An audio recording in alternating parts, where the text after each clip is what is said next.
राधे राधे, जय श्री कृष्णा। आज मैं आपको श्रावण मास की शीतला सप्तमी व्रत कथा सुनाने जा रही हूँ। बहुत प्राचीन बात है। सौराष्ट्र प्रदेश के शोभन नगर में एक धनी सेठ था जिसका नाम धनद था। उस सेठ के पास धन की कोई कमी नहीं थी। वह सेठ बड़ा ही धर्म पालन करने वाला था, हमेशा दूसरों की मदद किया करता था। उसने अपने नगर में एक जलाशय बनवाया और उसने खूब धन खर्च किया। पशुओं के पानी पीने के लिए भी उसने पत्थरों की सीढ़ियां बनवाई। जलाशय के चारों ओर एक सुंदर बगीचा लगवाया ताकि वहां आने जाने वाले लोग बगीचे में बैठकर विश्राम करें और जलाशय का शीतल जल पीकर अपनी प्यास बुझाएं।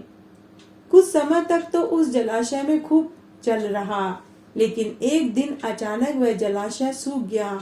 उसमें एक बूंद भी जल न रही। उस धनिक सेठ को बहुत चिंता हुई। उसने अन्न जल त्याग दिया और वह वहीं जलाशय में ही बैठ गया। तब एक दिन जल देवता ने धनिक सेठ को स्वप्न में दर्शन देकर कहा कि हे धनिक सेठ, यदि तुम जलाशय में जल प्राप्त करना चाहते हो तो इसका एक ही उपाय है, तुम्हें अपने पोते की बलि देनी होगी। दूसरे दिन धनिक सेठ जब सोकर उठा तो उसे अपने स्वप्न वाली बात याद आई। वह घर आया और घर आकर उसने अपने पुत्र को पूरी बात बताई। उसका पुत्र भी अपने पिता के समान ही धार्मिक प्रवृत्ति का था। उसके पुत्र ने अपने पिता से कहा कि पिताजी, आप मेरे पुत्र के भी जनक हैं। विश्व में धर्म से बढ़कर कुछ नहीं है। थोड़ा सा मूल्य देकर अगर कोई बड़ा फल प्राप्त करना हो तो बहुत कठिन है। पिताजी, मेरे दो पुत्र हैं, शीतांशु और गीतांशु। शीतांशु बड़ा है, आप शीतांशु की बलि दे दीजिए। किंतु स्त्रियों का दिल बहुत छोटा होता है, उनसे ऐसी बात छुपाकर रखनी चाहिए।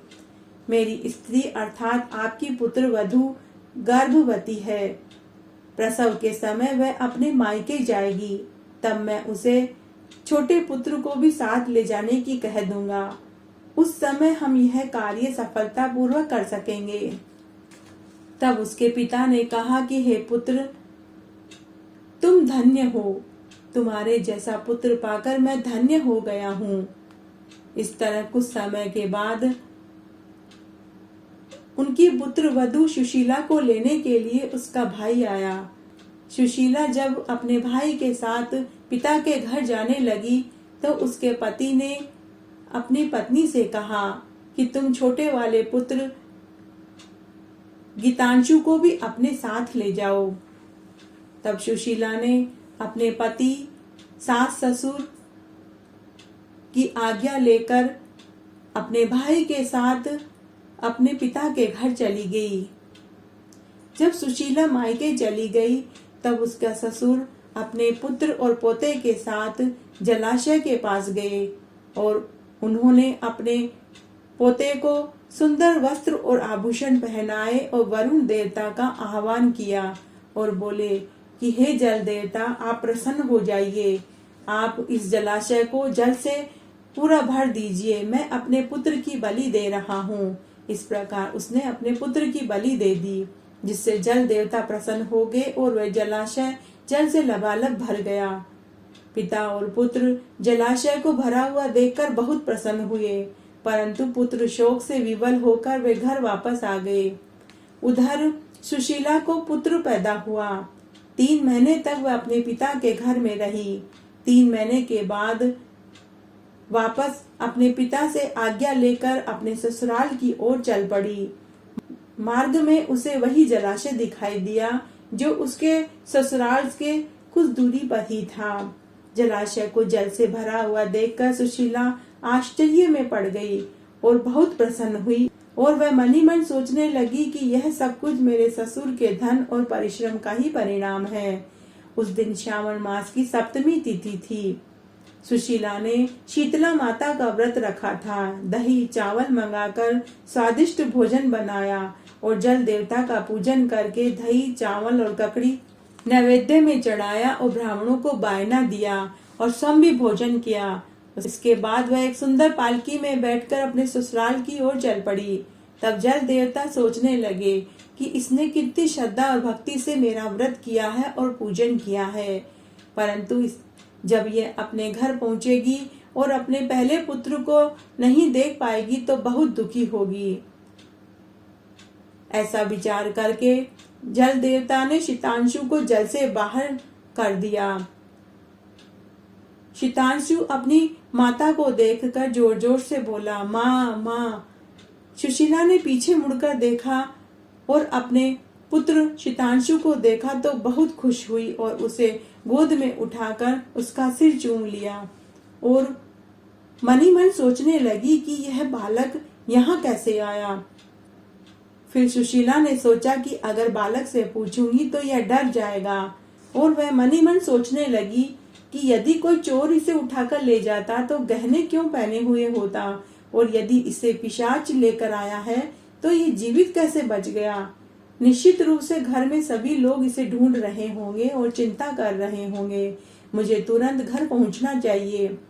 उसी समय उधर सुशीला के सास ससुर और उसके पति को लोगों ने कहा कि आपकी पुत्र वधू आ रही है। तब सुशीला के सास ससुर और पति चिंता में पड़ गए कि अब हम सुशीला को क्या जवाब देंगे। इतने में ही सुशीला अपने तीनों पुत्रों को लेकर घर पहुंच गई।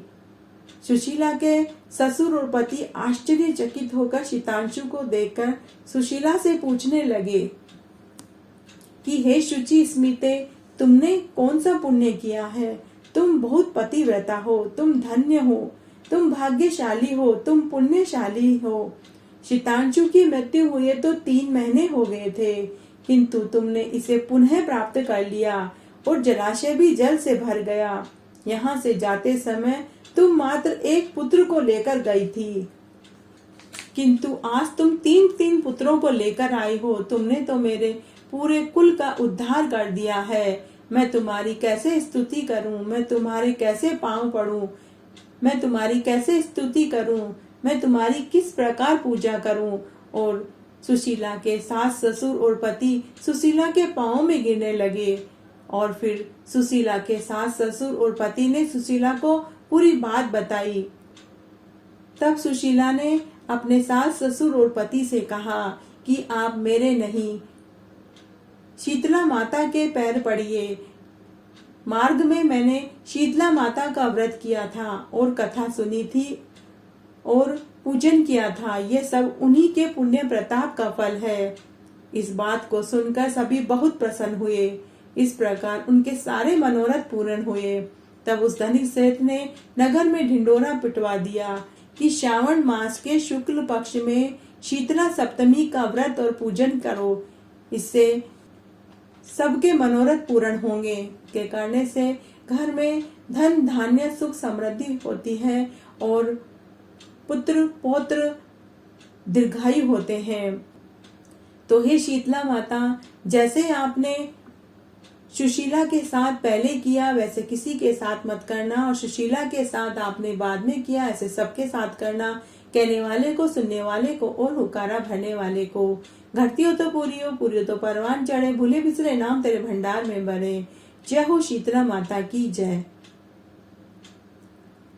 इसलिए इस व्रत को करने से तीनों तापों से मुक्ति मिलती है। इसीलिए श्रावण मास में शुक्ल पक्ष की सप्तमी शीतला सप्तमी के नाम से जानी जाती है और उसका नाम शीतला सप्तमी पड़ा।